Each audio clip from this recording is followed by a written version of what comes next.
All right, everyone. All right, everyone. This is your boy Brandon. We are recording live on a Sunday night. It may look a little bit different. We have a special show going on right now. You don't see Simone. You don't see Tiff. You see two new dudes who y'all never seen before, Hey. and that's all good. They'll get a little bit of an introduction here in a little bit. But first, what I want to do is thank everyone for watching this show. Every day I do get a new post on Facebook saying that someone's either liked or subscribed to it. So I really appreciate all the love and for listening. This is our 29th episode, which is crazy. Crazy that we've had enough topics to go 29 episodes in, but don't seem like Corona's leaving anytime soon. So that's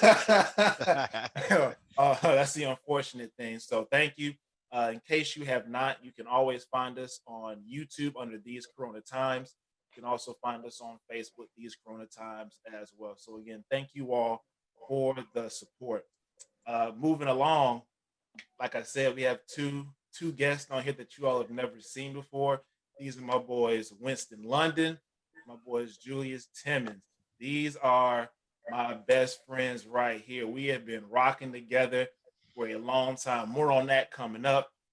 And the ladies, they had a ladies' night episode in August. And so it was only right for the guys to take over and for us to actually come out and kind of talk to you all about what we talk about in our day-to-day conversations so you can get a guy's point of view on a couple things as well. So going along with what we've been doing for the last couple of months, we have been spotlighting a black-owned business. And tonight we are actually spotlighting Winston's company, Soul Jones. He is a shoe person. If you can see by the background, uh, you can see the background there. Those are all J's. He J walks forever. Ever since I've known him, ever since I known him back at college, he has been shoe king, and a lot of the shoes that he has are really hard to find or of upcoming releases. So if you do have questions about that, feel free to look him up on Instagram at Soul Jones 258. Winston, for a couple seconds, man, just tell us about your biz and how you kind of got into shoes and everything like that. Man, appreciate it, brother. Good evening, everybody. How y'all doing again? I am Winston, aka Mr. Soul Jones himself. Yes, sir. Yes, Glad to sir. have everybody on here. Thank you to my brother Brandon, and also our brother Julius is talking with us this evening. Man, honestly, man, it kind of just came naturally, man. I've been a big shoe fan since I could remember. I've been working honestly since I was 13 years old, and I've always loved shoes. If y'all know how it is, man, mom and pops pretty much tell you like, look, you're gonna get two pairs. You're gonna have one that you can wear to school every day. Then you're gonna have another one that you can pretty much have recreational activities in. Yes, So sir. once I was able to start working, and honestly, I just kind of fell in love with it then. Honestly, the name itself, I'm gonna shout out one of my favorite black movies. If y'all remember Love Jones with Yeah, Lorenz Tate yeah, yeah, yeah, and yeah. my girl Nylon. Praise them, yes. But My girl, not long. but Yeah, that was yeah, fine. man, that's honestly where it comes from. Soul, SOLE, of course for the soul of the shoe, and of course Jones because I got a Jones for shoes, man. So that's really how I got into it, man. It's just my love. I'm not really a hype beast as they refer to it. I just got a love for kicks, man. Every kick that I own, this is maybe just maybe a third of my collection. They honestly, yeah, it's only about a third, man. Honestly, every shoe that I buy, it has like a meaning to it, and it's not just whether it was specific date in time, a specific date in sports. I can just kind of just relate to it, man. So like my grail is the Bread 11. It's actually this shoe right here. Bring it up close. I'm sure a lot of y'all probably have this. I was in 8th grade when this shoe came out, and I probably have maybe 3 different variations of this shoe. That's how much I love it. So I'm just gonna keep it real. This is actually the 2018 edition. Yeah, no, I'm sorry, 2019. My apologies. 2019 edition. Only really the few differences are the stitching is a little bit smaller on the 23 in the back. I'm sure if y'all can see that. But that's just again, that's my grail. So if you ever hear someone referring to it as the grail shoe, that's mine. But that's pretty much it, man. I'm not gonna take up too much of your time, but if you guys need something, anything, of course, past or something new, my Instagram is souljones258. Don't mind because there's only like 3 pics on there. If you hit me up in my inbox, I'll be more than happy to respond to you. Even if you want to have a nice little dialogue, let me know. I'll be happy to educate you guys. So again, thank you, B, for giving me the time to get my little spot out, man. And let's keep it rolling, brother. Most definitely, most definitely. And that's Soul Jones 258. That's Sole Jones 258, not Soul. Sole Jones 258 on Instagram. So appreciate you, man. Definitely going to be looking for you for getting some shoes in the future because you know what my grail is, those cool gray 11s. Yes, sir. Those cool Holiday 2021 is coming, baby. man, that shoe is going. I'm going to have that shoe one way or another. I don't know if I gotta knock somebody over. No, none, but I gotta have that shoe. Has gotta be have. So, Oh man. moving along. We've introduced all the participants. You all know me. We got Julius and we got Winston on here. How do we all become friends, man? Because when people hear that we are good friends, we go way back. I don't think people really realize. With Julius, I go back with him back to 99, 98, 99. So we looking, whew, so we looking 20 years, 20 plus years. And with Winston, we're going back into 2003. So, man. So again, that's 17 years right there. 17, man. Deep in the game. Deep in the game, baby. How it happened, man? Wow. I remember us, man. That's EL Menace, bro. Menace. That's that good old Christian education. I remember, like, I can't remember. You said 99. I don't remember what year. I don't know if it was sixth grade or seventh grade. It was eighth grade. Oh, eighth grade when you came in. Okay, so you came in eighth grade, right? When wow. you graduate. Then from there, I left. We were in ninth grade together because we were at that little academy, that Christian academy. Yeah. It was a few of us there. It was just a few of us there. Respect. Respect. Right. But we were there that year. Then I left and went to the Shy. And then, of course, we all reunited at Oakwood. And then didn't know I would end up in Florida now, living here. But then we met the Florida boy here at Oakwood as well, man. Yes, sir. Man, it seemed like everything just kind of just happened the way it was supposed to, man. I was actually, I was ahead of you guys. I started off at University of South Florida here in Tampa, which I'm currently located. And then I came up to the Oaks, and I was actually living in Edwards. And I was always in Peterson, which was a freshman dorm, you know what I'm saying? And it's just like all our personalities, man. It just mixed, man. It's just like once we started talking, we got together. It's been a wrap ever since, man. Like that's love right there, man. Like it's just about that brotherhood, man, that I really just admire. It's a total 5 of us, right? 5 of us, yeah. There's 2 of us on there. My boy Keith Dorsey, my boy Ray Walker, man. Yes, sir. Shout out to the other brothers. Yes, sir. Shout out to him for sure. But it's 5 of us, and we just hang tough, man. I was looking at some getting some memories on my Instagram, and it was 5 years ago that we was in Vegas. Wow, it's been 5 years. It don't seem that long. It don't seem that long, man. Ago, we try to take a trip. We were actually, we always try to take a trip. Our last trip was to Atlanta, right? A couple years ago. Mm-hmm. Unfortunately, Corona to mess things up. So yeah, we do for one ASAP. We do for one real soon out of here. Yeah. So, yeah. So man, we travel together. We talk together, man. It's really love. And the great thing about our relationship is we're striving to make each other better. And, absolutely. One of the things that Winston and Julius say quite often is iron sharpens iron. Yes, sir. And, we have dialogue. Just because you're the best of friends don't mean you always agree on everything. That's right. Don't. That's right. But because I consider them my brothers. That's right. That does not mess up anything. One of us may have, or 3 of us may have a different point of view than the others, or 2 of us, or 1 of us, and that doesn't diminish how much we love each other or how much we get along. So it's a beautiful thing. It's a real, real beautiful thing. So moving on to what's been going on, one thing that because I know this might take the longest because we all talk about this real heavy. Yeah. This has been the year for social justice. Man.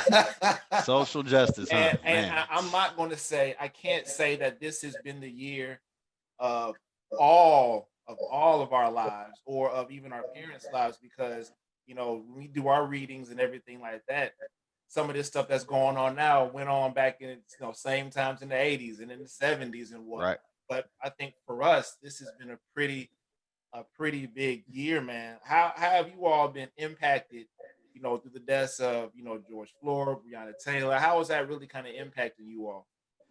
Go ahead, boss. You can go ahead, Winston. Man, I would say, I guess I'll start off, man. With me, of course, y'all brothers know, I'm about 14 months in. I just had a son, and not saying that I wasn't paying attention any closer than what's happening to somebody that looks just like me, but it just started hitting differently when now knowing that I now have to raise my son with this certain regard for himself, to basically basically, son, you kind of already coming into this world with a strike against you. And I hate to put it that way, but if we're gonna be candid, let's be candid. Mhm. And to me, everyone affected me a certain way, but I would probably say, Ahmad. I'm gonna make sure I don't get him switched messed up. That's the brother that was running in Georgia, correct? Mm-hmm. And I think that one really bothered me a lot more than what I expected it to, because I mean, the brother was just running, and to me it was a coward move, because the brother was defending himself. And let's call it what it is. I'm gonna keep it PG-13. He was working with the guy that stopped him. He was getting them hands, and that's what happened. Today he was getting them hands, and unfortunately he lost his life of it, because he was running in a all suburban white neighborhood. And unfortunately, they didn't recognize him, and a bunch of the good old boys, they came and did what they do best. I'm just gonna say what it is. Get the And description. and he got mad because he got them hands put on him, and unfortunately, he lost his life because of it, man.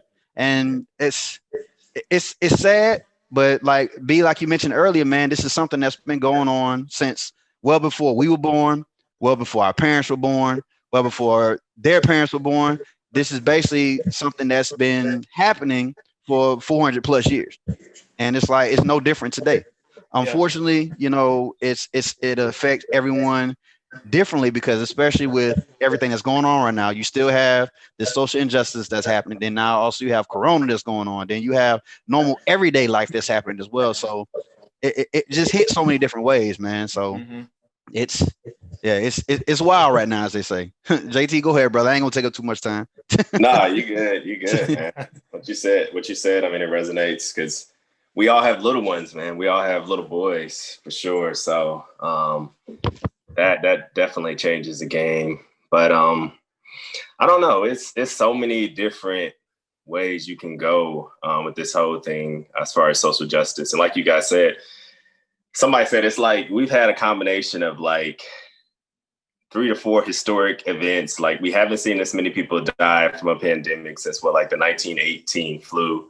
Mm-hmm. Then you have the whole social justice thing. Like you said, it's really history repeating itself. It's like we go through this thing every 20 years or whatever. Yeah. America doesn't want to recognize or really, take care of its past sins. But I don't know. Even when Winston started, he said, "Hold on, which name?" It's because you got so many names. It's a long list. Exactly. Yeah, you got to of make sure you names. get it right. Right. That you have to go through because you like, okay, which one? When was that?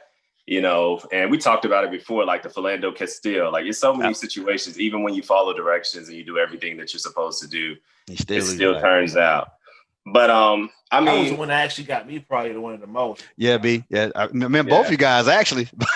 I remember that hit me. The Philando joint hit me hard because I was like, wait a minute, we the same age? Oh shoot, we the same age. He had a concealed weapons license.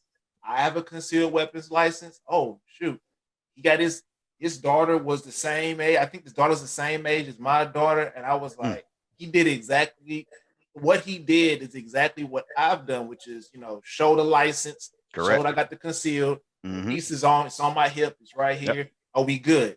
And thankfully, in my situation, it's gone well. But how many other situations, has it turned into something like him? So, man. Wow. Yeah, Crazy, it's no, it is because he, you do everything by the book. And I remember being pulled over here in Orlando, not too far from my house, and I was telling the police officer, I was like, "Look, I'm about to reach for my wallet, I was going into my middle console." He was trying to make fun of me. He was looking at me like, and I'm like, "All right, you can make all the faces that you want, but the reality is, I'm giving you the play-by-play so that there's no type of confusion as far as what's going on here." And I know we're going to get into it. I think they found out with Philando Castile, those guys were involved in this like warrior classes that they used to go to where everyone's the enemy and you're in fear of everyone you come in contact with. Like you're not able to really come across a situation and diffuse the situation. Right. You're just always on 10 and worried about, somebody, out there to get you, even if the situation is clearly not a threat for you. So I don't know. I tell you guys though, I'll say real quick though, I am a little conflicted because I feel that, but at the same time, I feel like a shift where also I'm kind of like some of these people, it's okay to have emotion. It's okay. Like we're having this dialogue now, but I know in the workplace, I've been kind of like guarded with certain people where I'm like, hey, you don't really, I won't say you don't deserve, but I feel like we've had these conversations over and over again, and those people that want to be allies are going to come alongside of us, and those that want to learn are going to come and they're going to learn. But others, I think, there's just this idea where they want to see a, simple black and white world where it's just like, hey, if you do what you're supposed to do, everything works out. And if you're not doing that, and, people that want to live in those spaces, I don't think there's too much that we can do to really convince them otherwise. And so part of me too is as black men, I'm not in the mode either of going on TV and really crying for people to care about me that don't care about me. It's just kind of the reality of that's the world that we live in, unfortunately. Yeah, straight up. I feel you. Y'all know what I'm getting at. Yeah, absolutely. Man, we ain't trying to be Van Jones up out here, man. No, that's be you wild west. Y'all want to go say it? I would say it. hey, just keep it a buck. All right. But no, I feel you, man. I definitely feel you because going in that realm, going in that area, either you care about me or not. And I'm at a stage where I'm tired of trying to convince you of my humanity. Either you see me as someone who is worthy of XYZ or you don't. And I can't make myself good enough. I can't speak the King's English good enough. I can't wear a good enough suit. I can't do this, that, and the other. So at this point, either you're with me or you're not, man. And and I'm at a point where if you're not, you told me what you're about, either through your actions or your words. All right, then I know that's one less person I got to deal with. That's one less person I got to communicate with. Yeah. What my boys Goody Mob say one monkey don't stop no show. Hey. Hey, for real, man. That's just kind of where I'm at with all this. Now, because it has been the season of social justice, we done seen a whole lot of players. We done seen a whole lot of corporations get involved in ways we ain't seen before. We got the Washington Redskins, who for years, decades, a generation has asked them to change their name because it is disrespectful to indigenous folks from Native Americans. They finally turned themselves into the Washington football team. Right? That. Exactly. The Cleveland Indians, I believe, are going to have one more year with their next name, year. And then they're going to do something else. There's no, the Aunt Jemima, the Uncle Ben, all this other stuff that's going on. Is this real change, or is this just, all right, we got to get these fans, we got to get this bread, so let's do XYZ and maybe they won't boycott us. What y'all think? I see Jay, he had the hands up. Exactly. I think it's, I don't want to be too reductionistic, but just it's complex. I think there's some people that are really like, hey man, I didn't know. And this speaks to a whole nother issue as far as cancel culture, because there's some of us, when people say that, we get offended and then how did you not know this and that? If somebody's being genuine and they're telling you they're really at this point, they're ready to learn, and they might have had their heads in the sand for decades, you got to welcome them in and give them an opportunity to share. But I think it's a mix. I think there's some corporation that are just riding the waves. I mean, it makes sense when you sit down and in the boardroom or whatever, look at the numbers, look at the budget, look at, okay, I'm going to lose this small segment here, but I'm going to gain this much. The Colin Kaepernick thing with Nike. Right. I think that's going on. So they're doing the math, and it just makes sense for them. But then at the same time, I do think there's some that are genuinely like, man, we want to make a difference. Like I've seen the commercials from Target, where it seems like they're really trying to highlight, Black businesses. So I see things where I think there is some real change that's starting to go on. But it's up to us, man, to really leverage the moment and take advantage of where we are right now, and not let the time pass without like real action. Because sometimes we do settle, right, for the facts. The small wins, and like it looks good, but from an economic standpoint, what's really changed? It looks good, but from like a policy standpoint, what's really changed? And I think those are some of the questions that have to be asked. Like these companies, like, okay, how does your board look, and different things like that. But even that, because I don't want to sound too radical, right? But I was gonna say, hey, let them know, JT. Straight up. We having very candid conversations. Hey, keep it a buck, man. Yeah.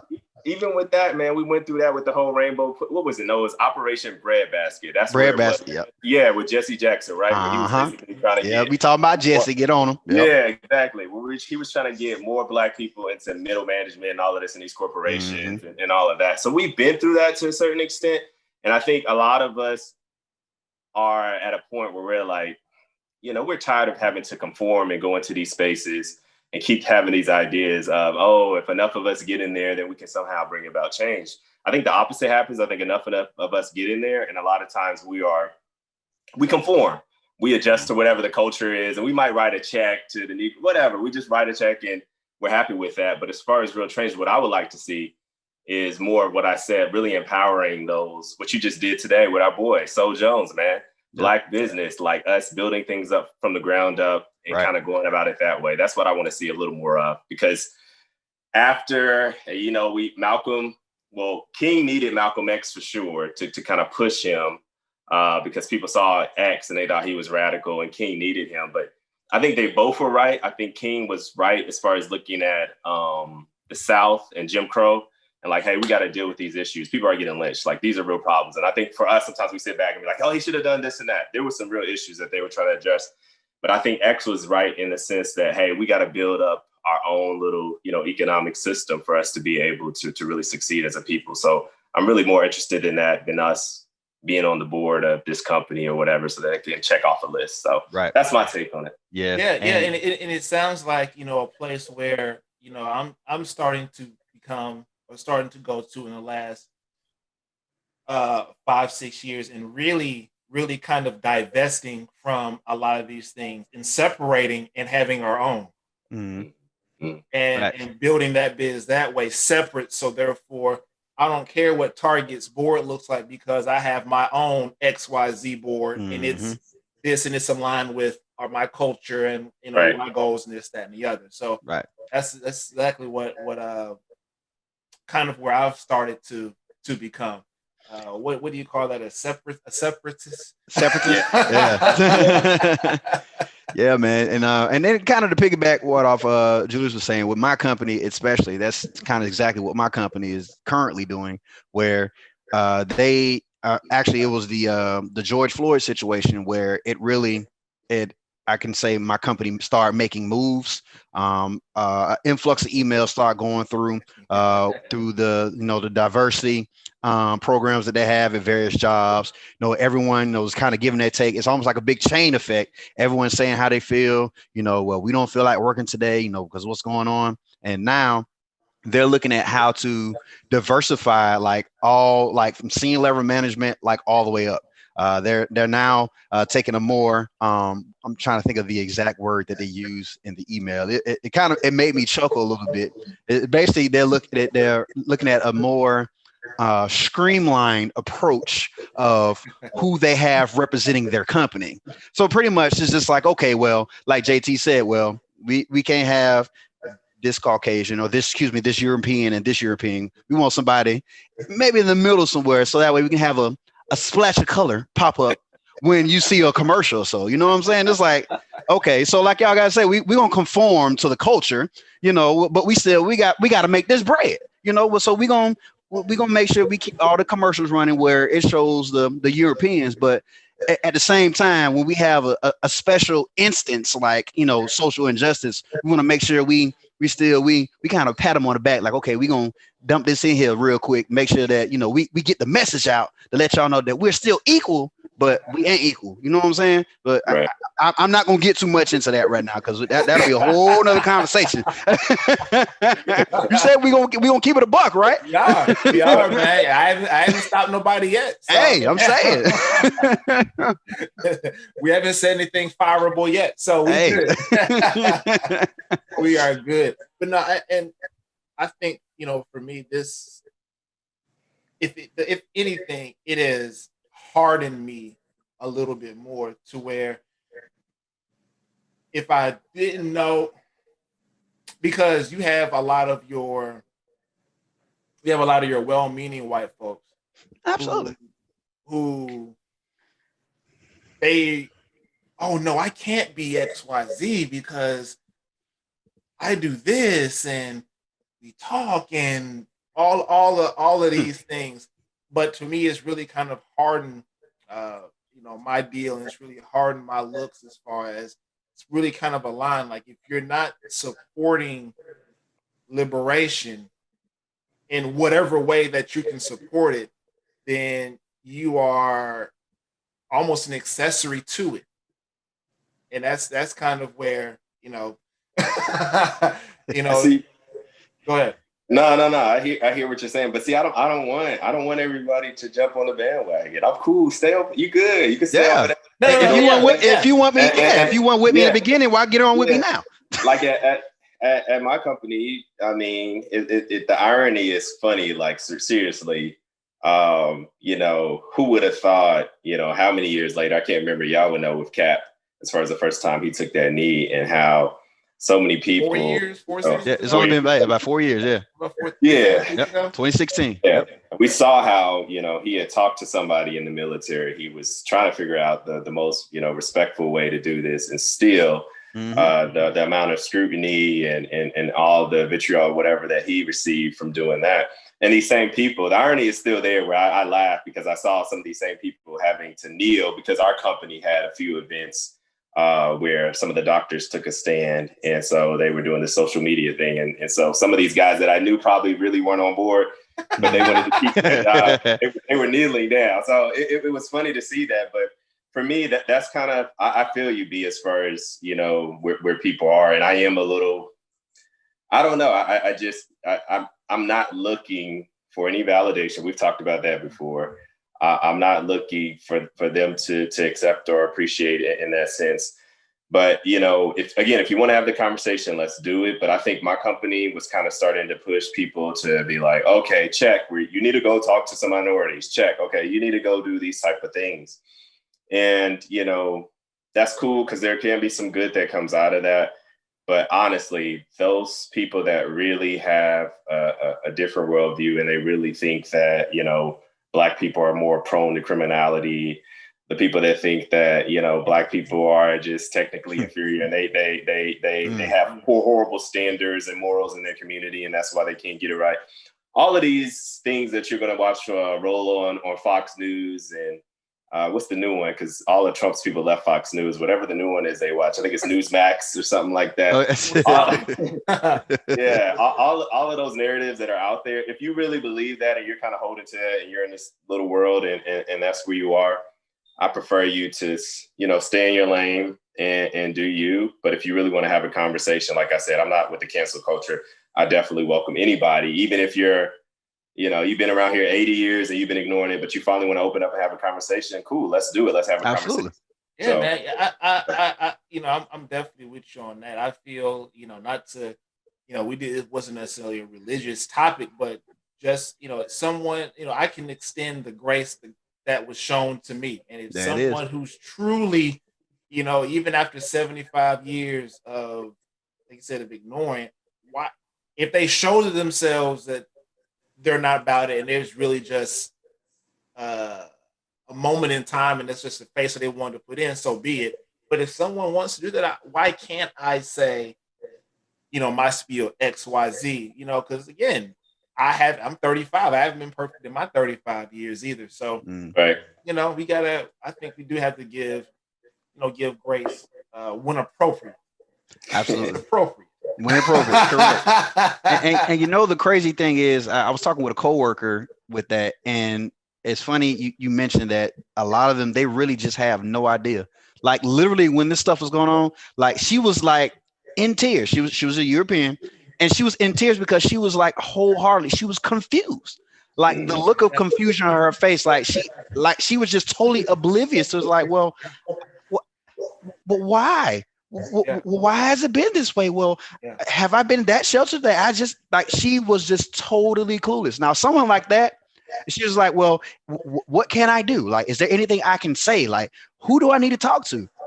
Those are the people that absolutely you welcome them. Like you said, you Yeah. extend grace to them because you can really see like they obviously had no idea. Which Yeah. I'm going to say this, and I'm not going to touch on it. Which why I solely believe that a lot of those things are taught. And I'm gonna leave that right there because that's all we can get all somewhere else. That's just my opinion, and I said it. That's how I feel. Those type of things are taught. Next, moving on. Moving on. So Keep as it far buck. as 2020 is wrapping up, we got a week and a half left, 11 Whew, days wow. to the end of 2020. What should we be looking at doing? You know, what should we be supporting in 2021 in you all's opinion? First things first, definitely more black business, man. Definitely. No matter what it is, man. Just uplifting one another, man. You guys, we talk on a daily basis, man. We always. That's one of the things that in some point of our conversation, if we're not uplifting each other, we're uplifting something in the realm of a black business. I think was a couple weeks ago you went to the dentist, black man. Uh, Black JT, woman. you excuse me, I'm sorry. Black woman. Excuse me, black woman. Even better. Our queen's getting in the mix too. That's dope. JT, you mentioned all the time. We've just been talking about on the financial side, trying to find that black bank, the right one. I think it's Killer Mike. I think what it's called, Greenwood or something like that. Yeah, I believe Yeah. so. Again, that we need the capital. You know what I'm saying? Those are the type of things that we need to start looking at. We say all the time, the things that we can do once we come together, how powerful we are, man. Like Right. just again, and of course, it got to start with each other. We have to continue to uplift each other. All this extra stuff that's going on, where we down on one another. We're looking at this brother the wrong way because his business may be flourishing a little bit faster than ours. Man, we still need to look to that brother, congratulate him. Hey, brother, Hey, let's do something together. We can promote each other at the same time, man. Get some people that look like us, so that way we can all be on the same level playing field. That way, once we get there, we can look to that next brother that's underneath us. We see him trying to do something. Hey, brother, let's pull you up. Let's bring you in here, man. What else can you bring to the table with us? But no, that's good. That's good, Winston. I want to piggyback on that because that's what I always tell people. We talked about how we've known each other for, close to 20 years. Mm-hmm. And I've been in different events with all of you guys. And I'm like, I've told Aaron this, I'm like, my dudes are not haters, man. My guys are not haters. And, that might seem like, oh, yeah, okay. But no, that's sometimes rare to find, man. You get into some circles and we celebrate each other as right. as we excel. And then we come around each other, you know, if we're struggling with different things and try to support each other. And y'all know, man, that's a huge thing, man, in our community. If we be going for each other's head publicly, man, and we got to publicly, yes. We gotta have those as Jay would say, we gotta have those living room conversations. Living room conversation, yes, sir, yes, sir. We can't let folks see. You know, we can critique. Be like, bro, come on to the house. Come on to the house. Right. The house. It's a conversation that's not going to hit Hot 97. It's not going to hit you. Facts. It's not going to hit the radio station. It's not going to hit MC. It's a conversation that we have together. Yep. Correct, man. And everyone wants to get, you know, defensive because everybody's trying to, you know, support their families and stuff. And then it's that notion of like, there's not enough to go around. So, but, you know, and when I say people get defensive, I don't think people realize, I've said it even for myself, I don't think we realize how hard we can be with each other and so quick to kind of tear each other down. But when somebody else from another community, particularly those that are, you know, in power, you know, I'm talking about, you know, pretty much white Americans, and you're acting different, or you might show them a little grace or be nicer and stuff like that. So that self-love that Winston's talking about, I think it is key. I think it's essential. Mentoring, I know that's one of the things you're into, you know, doing that with some of the guys there in Louisville. And that's been big for me. It's kind of that whole corny idea, each one reaches one. And that's not the only thing, but that's the point. There's so many different things. It's a multi-pronged approach that we have to go about, you know, trying to really fix some of these problems. So I think that's key, letting this next generation know what they need to do, really encouraging them to more so go that entrepreneurship route, making sure that they have the skills they need to really succeed. Not just saying, go to college and get you a white collar job. No. There's more that we should be doing. And then I think politically, man, y'all know this is my passion, man. We gotta become a little more independent out here in these streets, man. We gotta really pull back from both of these parties and really leverage, like get some leverage, like for real, and start really pushing our politicians and understanding the game, right? It's a dirty game. Like, all right, you know, you want my vote? Okay, well, this is what I want from you. I don't even really like you as a person. This is what I'm looking for, and this is what I expect. And you know, it can't be, you know, this is a hot topic, but I mean, it's true. You know, we are very loyal to one party right now, and there's really no reason for them to, you know, have to give us much in return, because in their mind, it's kind of like we already got them in our back pocket. Yeah, we might want to work on the Hispanic community. They're more split right now. Let's get more of their support, and they're growing more. So I think we're at a pivotal moment. I know people are talking about independent parties and all of that, but we're at a pivotal moment where I think we need to really come together as a block and really put pressure on our politicians to really follow through and really bring back some of the things that they're promising when they're out there campaigning with us. Because they love us every 4 years, bro. They love us every 4 years. Again, that goes back to my point, how powerful and how important we are. They know this. So again, what the hell is taking us so long to really use this force that we are and come together and get our ish together? Yeah, right. I think some of it, you know, I think right now we've been forced to do it because of Corona, which we'll get into in a little bit. But I think too, man, I think we do a good job starting off, but man, we go from 0 to 100 so fast. So yeah, we just flame out. And when you look at other movements, when you look at the civil rights movement, I remember when some stuff was going on earlier in the summer. There were talks of boycotts and talks of doing this, that, and the other. And somebody was like, man, like the Birmingham bus boycott was like 13 months. Like you got other boycotts that are like 6 months or, or 2 years. And so I think sometimes we start off so fast and that staying power isn't always there. And after a couple of months, we just get so tired because we are worn out, worn out versus a lot of these things really take time. And that really stuck with me, like the Birmingham bus boycott over a year. It's real. You got to use the illustration with the rabbit and the turtle racing, man. It's not a rabbit race. You know what I'm saying? The Slow. rabbit took off. Like, yo, I'm finna burn the turtle. But the turtle's like, hey, I'm gonna keep scrolling. I'm gonna get there eventually. And that's the Slow same and mindset. You feel me? You know what I'm saying? We do a little this here. We do a little bit there. We gonna make it eventually, man. Eventually, we'll get to that. Very good. Yes, sir. Very good. Switching gears to Corona, which we probably could have led with it, but oh well. Yeah. You know, Corona or COVID-19. If you're a scientist and a well-meaning individual, but the vid. Some people call it Rona. I done Rona, heard Rona out here. I done heard Ronisha. I done heard all types. Man. All types of names, and all of them are fine. But I think we're now in the midst of something that we've never experienced before in our lifetime. Not until what you said, 1918 Spanish flu and whatnot. Mm-hmm. Over almost 18 million people diagnosed. 300,000 folks have passed away.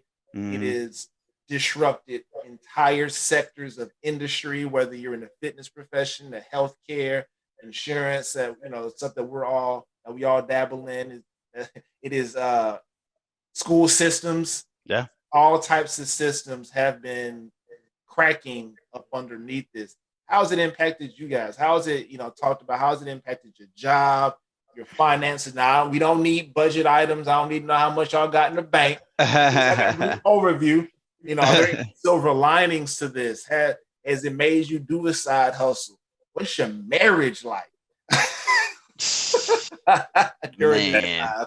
Hey, you know that when you say that, it reminds me of Dave Chappelle, where he said, "Man, people are at home, like really living with the choices they've made."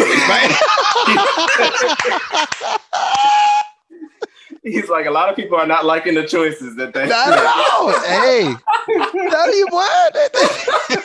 Dave Chappelle ain't lied yet. You find out everything you need to know when you in close quarters with somebody for an extended period of time. Sure, man, for sure, bro. But I think he ended it on like he's happy with the choices that he's made, man.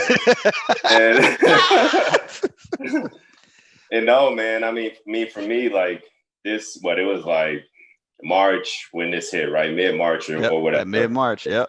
Yeah, and I took, my last trip was in February because for work I was supposed to be traveling, and early on, Erin was like, my wife was just like, "Wow, you're on the road a lot," because I had just transitioned into this role, and so she was like, "This is going to be a bit much because we have 2 little kids, and trying to manage that while I'm out on the road was going to be interesting dynamic." And so once March hit, I was literally about to take one last trip to Texas, and then they shut it down, and they were like, "No more travel for the organization." And at the time, life has just always been going, and this has been the first time in a long time, first time since I can remember, where I really had an opportunity to just slow down a bit. And so like I'm quick. I don't have to wait for the silver lining. It's been a lot of blessings, and it's all been centered around relationships. Like that's where the blessings have come in for sure.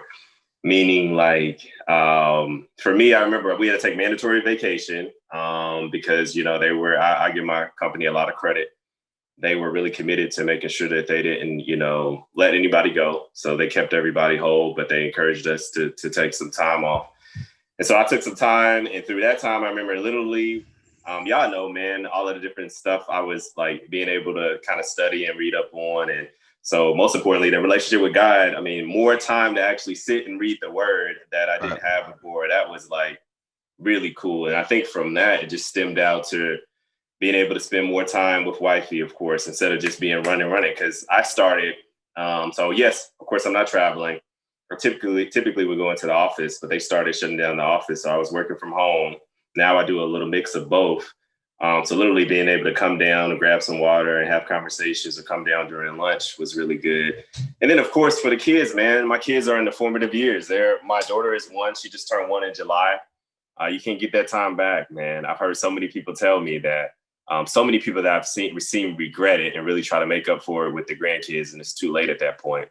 And so with my daughter being 1, my son being 3, and I know it's been the same for you guys, it's just been an opportunity to really cultivate a stronger bond with them. So honestly, and I know I want to say this, like, I know this hasn't been the same for everybody else. I know there's been a lot of people that have lost loved ones. There's been a lot of people that's lost their jobs.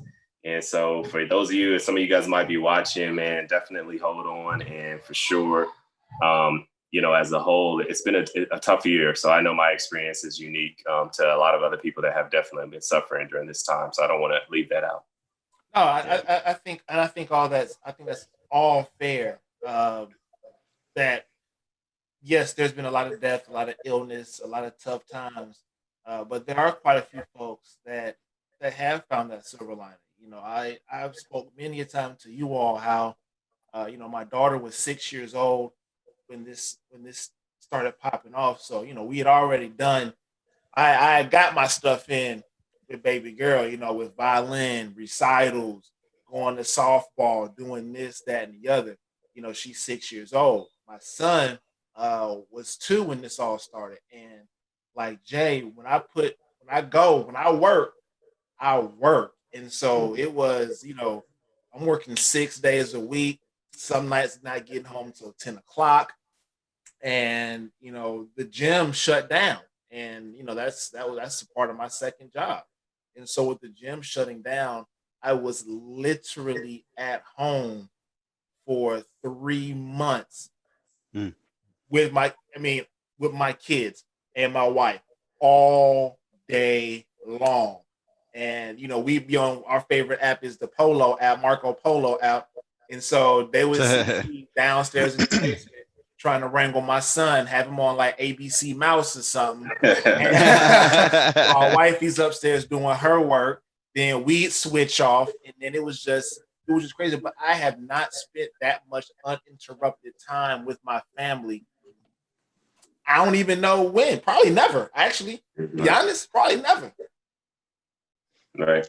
Yeah, and same here, man. I think all of us kind of hit pretty much the same way. That family, man. I know with me, my company, they pretty much sent everyone home. They had a few people still in the option to go in the office. I still go in the office pretty regularly. I have the option to kind of work from home too, but just for me, I like to get out the house. But honestly, if you guys remember when of course, we Marco Polo every day, one of the first things I said was just like, I honestly feel like this could be that time that God could basically be using us to get our home in order. If y'all remember me saying that, was like one of the first things I said. Like, and that's kind of how it's been working. I mean, with me personally, with my family, it's been a little rough on me because I actually had a lot of deaths in my family this year too. Yeah. Y'all know it's been buried my uncle, my mom's brother. We just recently buried my dad's brother. Another close personal family friend that was responsible for getting my family back into the church. We just buried him within the last couple of weeks. It's somebody else. It's been a lot, and I think that with this happening, thank God, well, not necessarily thank God, but it wasn't necessarily those deaths weren't corona related. But even still, because everything being shut down, it caused the family to really get in better contact with each other. We had to communicate a lot more. I was in everybody's face. We weren't necessarily, just from this home to this home, still just kind of the primary folks, my parents' house, my personal family, my kids, my sister, my brother, kind of just can be in that family circle. And honestly, we talked about this as well. The relationship with the 5 of us, I personally feel that it's gotten stronger because we have literally been in contact with each other every single day. JT, you mentioned something about being able to get into the word more.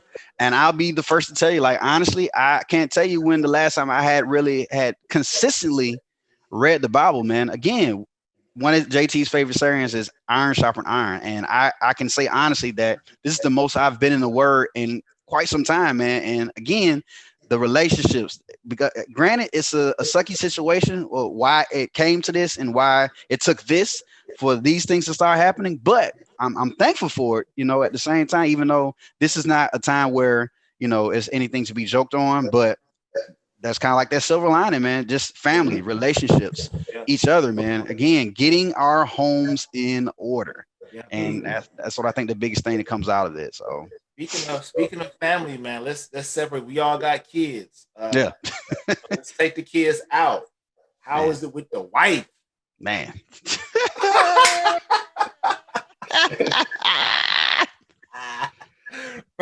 Man. Hey, I'm gonna tell y'all up front, man. We had a marriage episode probably it's been about 3 or 4 months ago. And I'll say some of the same things. It has shown me a lot. Uh, I am happy with the choice that I made. Ah, um, but I will say that it has definitely been a struggle this way because again, I am with at that point in time, I was every single day, mm, every single day. And we had to really learn to communicate with each other better because normally, we could, all right, babe, I'm gonna see you later. And if she's out the house and whatever problem we had, it walked out the door, mm. was gone. If we had an issue that morning and I was fed up or mad about something, she was out the door, so the problem left as well, right? So, but now that we at the house together, the problem Stay. stayed there, Yes, sir. and when that problem stays there, boy, boy, that house life be real iffy, Woo, and man. and the door might close a little bit harder. Mm, Uh, mm. a dish might clang a little bit harder in the sink. I might sit on the couch a little bit longer watching TV Longer. while they sleep. I'll be like, I don't even want to go. I'll be like, man, I'm gonna go to bed right now, man. Forget all this. Right? But you learn, but you had to learn. I learned a whole lot. I learned a lot about my wife, about how she deals with money. That was a conversation that we've had in the past. I know I let you all know this, but how she sees money versus how I saw money was Mm, two totally things. And when I say that, I mean my wife has the utmost respect. I can give her my credit card. I ain't got to worry about the bill. No doubt about it. I'm not worrying about it because I know she's not going to do. She can go out tomorrow and buy a car. I ain't worried about that. mm. But the way we saw money that was coming in and what we did have, we saw it two different ways. I'm more of a saver. My wife is a little bit more of a spender. I get in my spending modes, but I can pull back and I can go without. Facts. But my wife, she saw something, we got the money, she's gonna buy it. And when we really started getting into why that was the case, it opened up our eyes, and that's one less issue that we now have. Right. Yeah, I think, man. I think, like you said, it's you're forced to have more of those conversations. Like I was saying before, if I'm on the road and out and about, it's just kind of like you're constantly going. So you just gotta brush past issues, and that's how things build up over time. Mm-hmm. And like you said, it's been a struggle. I'm trying to see what I want to share on here, but Get no trouble, Jay. Right. yeah, you say we don't this need now, that. bro. But nah, on the real, I think for me, this was something for me as far as adjusting. Y'all heard me talk about this before.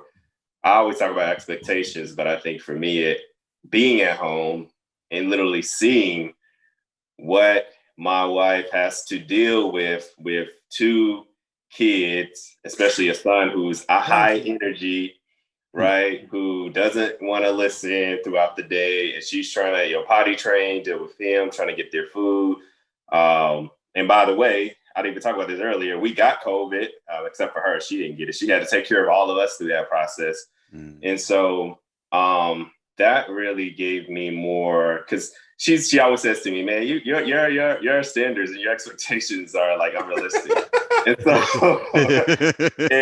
and I think, and you guys have helped me with that too. Y'all have been honest with me in conversations that we have, but I think it really helped me adjust my expectations to see like being at home with the kids, man, that's a lot. I ain't gonna lie, I do like 2 hours with the kids and I'm already like, all right, I'm at my wit's end as far as with patience. So so like having a whole day with that, and then trying to make sure it's not a 9 to 5. That's not what it is.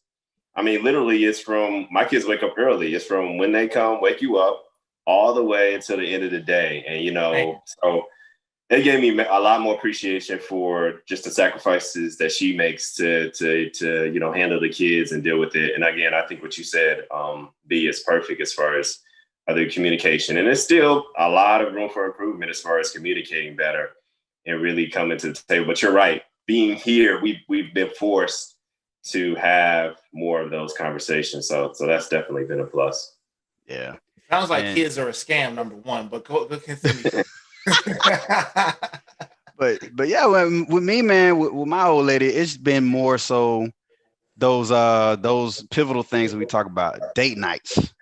Man, because you know, like both you guys said, you know, you already know what your role inside the house is, man. You gotta take care of bills, gotta take care of the kids, you know, cook, clean, all that good stuff. But outside of being an adult, you want to be able to show your significant other that, you know, hey, it's still about us. We in here. And not being able to do that because everything is closed up, the movies are closed. You know, when it first started, you know, they shut everything down. And like y'all said, y'all basically got to constantly look each other in the face every damn day. Like, all right. Then of course it don't make it no better when, of course, you know, you got an old lady where she like to get dressed up. You got a closet full of clothes and you can't put them on and go nowhere. And you're working at home and it's like, you know, then you know it's one of those, like, even with me, when the gym shut down, like you mentioned, B, you know, that's another source of income of you. For me, that is like my outlet. Yeah. I didn't know what the heck I was gonna do. Yeah.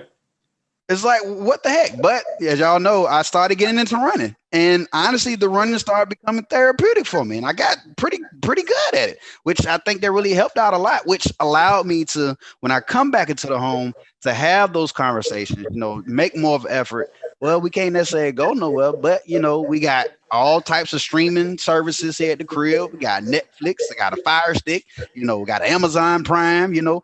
We can make it a little movie night, you know, make it do what it do. You gotta find, again, that silver lining. You gotta find whatever works for you. So that's been kind of where I've been at with that, man. I mean, with me, and like I said, you know, I got a 14-month-old, but I have, you know, older daughters where I would say that this time has really brought them closer with their grandparents. Like my parents have been a big help.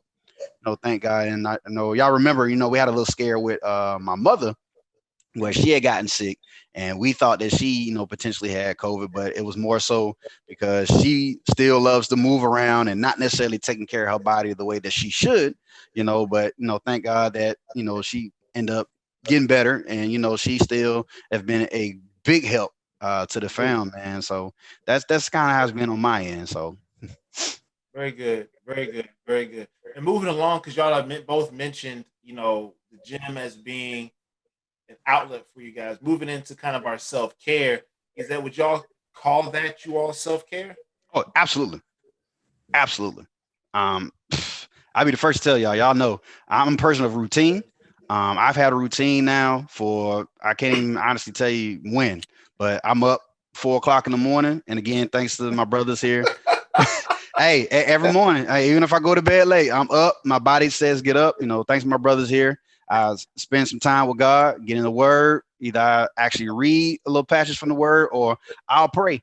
And then by, like, you know, maybe about 4:25-ish or so, I'm starting getting dressed and I'm on my way to the gym. I'm walking in the gym no later than 10 after 5, and that's how I start my day every day. Well, excuse me, Monday through Thursday. And I need that. That is like my outlet. Everything that's going on that I'm mad about, whether at home, at work, and then for my mental health, I need that. I have to have that outlet, because if not, I'll be a mess. It's too much going on right now, man. We've experienced so much in 2020, man. Like, and I know for me personally, like I mentioned, you know, I've had a lot of deaths in my family, man. It's been rough. I'm a big family guy, man, and to actually have stuff like that hit so close to home, and then, you know, my brother here, JT, you know, knowing that he actually had corona, man, like that was a lot on me personally, man. And the gym, when they closed, and then when they open back up, man, like I felt like I got into it even more because I needed that for my sanity, because I couldn't be the man that I needed to be once I got home if I didn't have that outlet. So absolutely. Yeah. I agree even though I probably got COVID from the gym, but hey man, for y'all that are not in Florida, man, in Florida, man, it's pretty much, do whatever you want down here, man. Facts. It's pretty much no rules, no regulations, but at all. No. I mean, they just put back the basketball rails. The numbers are going up, but they say, "Go ahead, y'all go hoop. It's all good." So it's a little different down here, but no, man, the gym. You're right, Winston.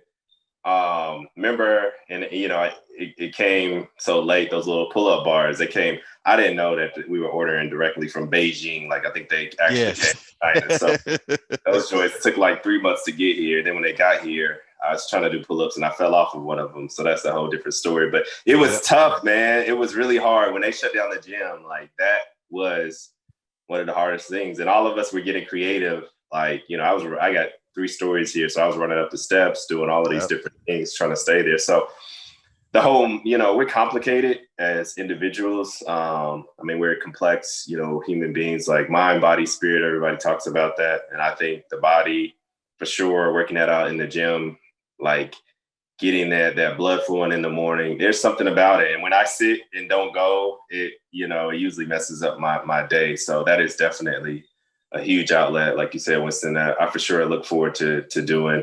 And then along with that, like self-care, I mean, more the spirit side, like for sure, getting in the word, and not just in the word, having dialogue. That's what we do on here when we talking with each other about the word and like different interpretations and stuff like that.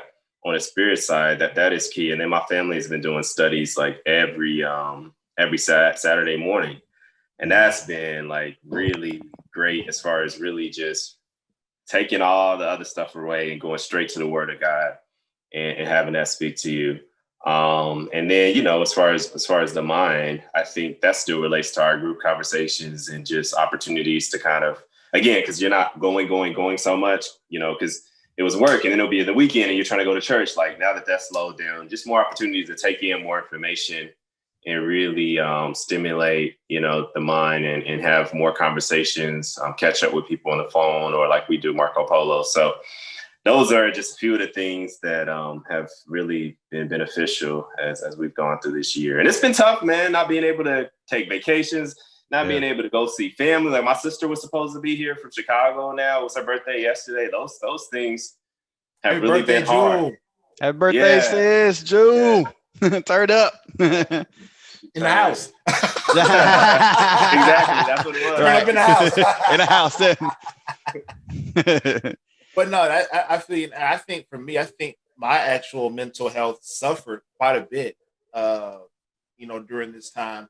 And if it wasn't for, daily conversation with you all, if it wasn't for the gym, I boy might be crazy for real, man. Because it was just, I'm a very outward person. So you're an extrovert, yeah. I'm an extrovert to the all my boys will tell, they be like, yo, we good, but B needs to be out. Like, you gotta go. B, they dragging me from events, back in the day.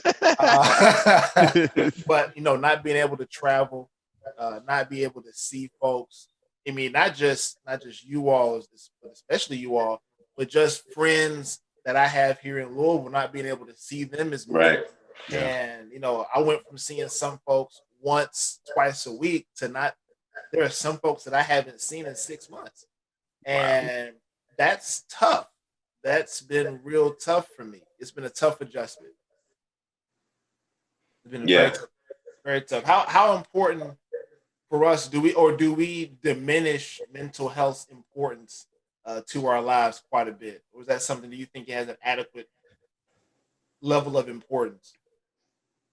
I think it's getting better, man. I think there's more awareness. I think as the whole, stigma that went along with that is starting to shift because you have a lot of people with influence that are opening up about it. I think about our boy Brandon Marshall. Like he's always been big on that. And there's so many others. I know now, you got Charlemagne. I mean, there's a lot of other critiques you can have for him, but he's open. He's open. He's open to sharing more about his experiences. So I think people are more open to it, and I think, like you said, I'm not going to minimize, like, because I don't want to paint that rosy picture. It has been harder not having those interactions, and that's one thing that I'm a little afraid of. As far as everyone's like, oh, the technology and businesses finding out people are more productive at home, but it's like at what cost? You know what I'm saying? You know, because we were made to be social. We were made to you know, actually hug and touch, and you know, this is great, but actually be in somebody's presence and be able to see body language. And so, like, even for my kids, I worry about that. They've been missing out on having more of those of those interactions in these formative years due to COVID. So it's tough, man. But like you said, I think for sure the conversations that we've had, because they're so consistent, and we keep each other accountable, I think that has definitely been a saving grace through this whole thing, for sure. Yeah. And I think that, like you said, there are a lot of people that are bringing up mental health, especially for Black men, that have really kind of open a lot of doors. And I would even say for men in general, you know, there's a lot of cliches, boys don't cry, or you know, man up, and all those things. And we're learning how detrimental those things are to men as they grow up, and how you know, if you're not in tune with your emotions as you get older, then you become a grown up and you don't know how to process things, and that leads to a lot of not so good outcomes there. So it's really a good thing on for just men. And then as a Black man, all the other trauma that we have going on, and all the extra, I mean, just the extra stuff we got to walk out the door with, and just, you know, what we have to deal with on a subconscious tip, you know, just like the preparation that we have, you know, the preparation that we have to walk out the door. One of my homegirls was like, hey, you know, she talks to her husband. She's like, yo, you don't leave this house without no ID. Like, don't leave. And I'm always like, before I leave the house, I'm patting my pockets. All right, gotta have my wallet. All right, I keep it in the car. Yeah. Or I'm like, okay, I gotta. What else do I have? Okay, I'm going to this neighborhood. All right, I need this. I need that. I need this. It is so many subconscious things that we have. Like for me, one of the things that I have in my head is I always leave the house with a charged up phone. Like my phone don't ever be low. Like that's just a thing for me, just in case something pops off. I got to make a run for it, or if I got to record a video with a police encounter, I'm always thinking like I got to have my phone charged up at all times. So just extra thoughts that we have on top of family, on top of job, on top of being a father, on top of all those other things, it takes a lot out of you, man. Yeah, it takes a lot out of you. Yeah. Do y'all do anything else for self-care, or for any type of ways to kind of, I guess, chill out and get yourselves together? Real talk, man. I honestly, your boy like to go get his feet done, man. I ain't been able to really get my feet done for real, like I want to. Being able to kind of like sit back and just chill, man. Cause not that I'm afraid or anything, but it's just like, again, you can sense like the atmosphere. You know, you sense people vibes and stuff. It's not the same, man. You know, yeah, of course, like JT said, here in Florida, it's pretty much you do whatever. You know what I'm saying? But the vibe is not the same no more. That's supposed to be kind of like your escape, to kind of just kind of sit back and relax. But when you got a person that's basically, there's a chair between you, but then the other person, that you can sense that they're like, they're sitting up in the seat. Because I think my old lady, she when it got her feet done, and said just the atmosphere is not the same. You know, people are kind of like looking, you know, they're making sure that their technician is making sure that everything is clean. Like they're taking a little bit longer now, and it's like that's supposed to be kind of like a place of solitude. You know what I'm saying? It's like you can't go and relax there anymore. That's the mindset now. So that's something else that I would do. And then kind of going back to what you mentioned as far as the mental health, like it's a good thing that it really brought out, you know, especially in our culture, when, like you said, it's so taboo, especially among Black men, for us not to be talking about anything. I'm seeing a lot of us now talking about it. I know JT, you mentioned Brandon Marshall. My girl Taraji, she has I think like a podcast on Facebook that she just recently started, kind of geared towards more of the Black men, you know what I'm saying, getting to open up about their mental health, man. Like, and that's good, because like you say, B man, like that's what we have to think on a daily basis, man. Like, I'm with you. You got to make sure we got our ID. Like, and even something that my dad's put in my head, man, like when you going out, you know, if you do get pulled over, all right, 10 and 2, you know what I'm saying? You let the officer, you mentioned it earlier, like, all right, tell the officer, hey, my insurance and my ID card is in my glove compartment. Is it okay if I go and reach for it? JT, you mentioned like the last time you did that, the guy kind of scoffed at you, like, come on, man. Like, nah, bro, this for real. This is what I gotta think about. You know what I'm saying? So yeah, so that's where I'm at with that, man. Dre, what else you do? I know the gym, you go to that heavy. That's a 5-6 day a week type deal. Anything else? I know you do. You read the word and all that. Yeah. So you've definitely inspired the group to take a deeper dive as well. Anything else you do? Man, I think those are the main things. I mean, I used to do the whole massages periodically because, you know, especially going to the gym, even now, I have my little lower back pain or whatever. But no, I think, and at one point I did a few sessions with somebody that was a therapist, you know, specifically focused on relationships and how to cultivate better relationships. I did that probably like 2 years ago and had a lot of good conversations as far as really trying to discover, you know, how to be a better man overall and how to really interact. And honestly, I see a lot of stuff. Yeah, I know I've mentioned this. I see a lot of stuff. I mean, I heard my son a while ago running around giving Aaron hell up there, but I see a lot of stuff in him when you talk about managing emotions, where I'm trying to help him with that at this young age. Yeah. Whereas, you know, like you said, B, before it would have been like, I'm gonna give you something to cry about, or I'm going, you know, come upside your head if you really, you know, it would have been those type of things. But it's funny when you get down on their level and really look into their eyes, and a lot of times just the anger overtakes him, that rage and that frustration. And I'm like, man, if we take a second to step back, I'm like, shoot. I mean, I'm looking at him throwing the tantrums, but I throw my own little tantrums as an adult in my own little way. You know what I'm saying? Because I'm not being conscious of my emotions, or having, you know, like a big thing for him is not having appropriate, you know, expectations for a situation and being upset when things don't go the way that you want them to go. And so I think there's a lot, and that's something I've wanted to get back to, is periodically, like, it's important for me to have a Christian, and she was a Christian counselor, just sitting down and talking and having those conversations on a regular basis.